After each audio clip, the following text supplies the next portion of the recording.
Hi ಎಲ್ರಿಗೂ. ಇವತ್ತು Saturday ಆಗಿರೋದ್ರಿಂದ ಮನೆಯಲ್ಲೇ ಕೂತು ತುಂಬಾ ಬೇಜಾರಾಗ್ತಾ ಇರೋದ್ರಿಂದ ನಾನು ನಮ್ಮ ಮನೆ ನಿಯರಲ್ಲಿರೋ ಒಂದು ಟೆಂಪಲ್ ಇತ್ತು, ಹೊಸದಾಗಿ ನಿರ್ಮಾಣ ಆಗಿರೋ ಟೆಂಪಲ್ ಇದು. ಈ ಟೆಂಪಲ್ ಹೆಸರು ಬಂದ್ಬಿಟ್ಟು ವೆಂಕಟರಮಣ ಸ್ವಾಮಿ ದೇವಸ್ಥಾನ.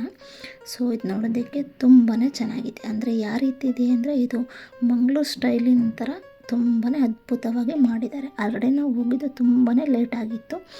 ಸೊ ಹೋದ್ವು, ಮೇ ಬಿ ಟೆಂಪಲ್ ಓಪನ್ ಇರುತ್ತೆ ಅಂತ ಗೊತ್ತಿರಲಿಲ್ಲ. ಸೊ ಹೋಗೋಣ ಅಂತ ಹೋಗ್ಬಿಟ್ವು.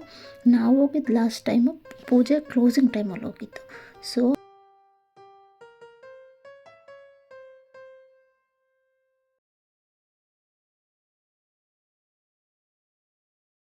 ಸೊ ತುಂಬಾ ಜನ ಇರೋದ್ರಿಂದ ನನಗೆ ಹೋಗಿ ದರ್ಶನ ಮಾಡೋದಕ್ಕೆ ಮುಂದೆ ಹೋಗಿ ಆಗಲಿಲ್ಲ. ಸೊ ಅಷ್ಟರಲ್ಲಿ ಪೂಜೆದು ಎಲ್ಲ ಮುಗಿಸ್ಬಿಟ್ಟು ಗರ್ಭಗುಡಿಯನ್ನು ಕ್ಲೋಸ್ ಮಾಡಿದರು. ಏನು ಕ್ಲೋಸ್ ಮಾಡಿದರು ಅಂದರೆ ಇದು ಕ್ಲೋಸಿಂಗ್ ಟೈಮ್ ಆಗಿರೋದ್ರಿಂದ ಬೇಗನೆ ಕ್ಲೋಸ್ ಮಾಡಿದರು. ಸೊ ನಾನು ಇಷ್ಟು ದೂರ ಬಂದುಬಿಟ್ಟು ದೇವ್ರ ದರ್ಶನ ಮಾಡಲಿಲ್ಲದ್ರೆ ಹೆಂಗೆ ಅಂತ ಸೊ ನಾನು ಹಾಗೆಯೇ ಒಂದು ರೌಂಡ್ ಟೆಂಪಲ್ ರನ್ನ ಅಂದರೆ ಪ್ರದಕ್ಷಿಣೆ ಮಾಡ್ಕೊಂಬರೋಣ ಅಂತ ಸೊ ಪ್ರದಕ್ಷಿಣೆ ಮಾಡ್ಕೊಂಡು ಬಂದೆ.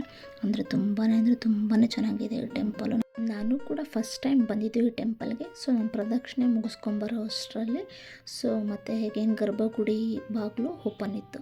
ಸೊ ಫೈನಲಿ ನನಗೆ ತಿಮ್ಮಪ್ಪನ ದರ್ಶನ ಆಯಿತು.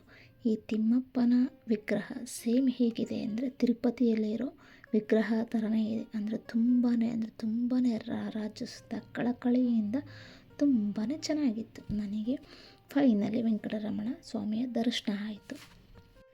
ಮಹಾಮಂಗಳಾರತಿ ತಗೊಂಡು ಸೊ ನಮಗೆ ಕೆಟ್ಟದ್ದು ಮಾಡೋರ್ಗೂ ಕೂಡ ಒಳ್ಳೇದು ಮಾಡಪ್ಪ ತಿಮ್ಮಪ್ಪ ಅಂತ ಎಲ್ಲರಿಗೂ ಬ್ಲೆಸ್ಸಿಂಗ್ ಮಾಡ್ಕೊಂಡು ಸೊ ನಾನು ಟೆಂಪಲಿಂದ ಹೊರಟೆ. ಏನು ಟೆಂಪಲ್ಗೆ ಹೋಗ್ಬಂದ್ಮೇಲೆ ಒಂಥರ ಉಲ್ಲಾಸ, ಮನಸ್ಸಿಗೆ ನೆಮ್ಮದಿ. ಮತ್ತು ನನ್ನ ಚಾನಲ್ನ ಸಬ್ಸ್ಕ್ರೈಬ್ ಮಾಡೋದನ್ನು ಮರಿಬೇಡಿ. ಬಾಯ್.